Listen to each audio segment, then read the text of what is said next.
We are all married. Between the 5 of us brothers, we have 18 kids. And I wish they could come to Manila sometime. They would love it. My wife, she gave birth to a baby girl about 6 weeks ago. And she was 10 pounds and 5 ounces.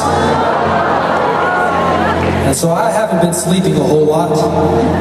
So I'm glad I'm here and she's there. But at nighttime, I just look at her face and I'm like, Lord, I thank you for this beautiful baby girl. And it reminds me of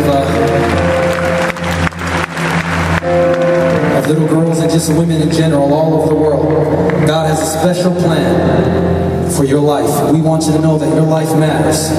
You are beautiful in the eyes of Jesus.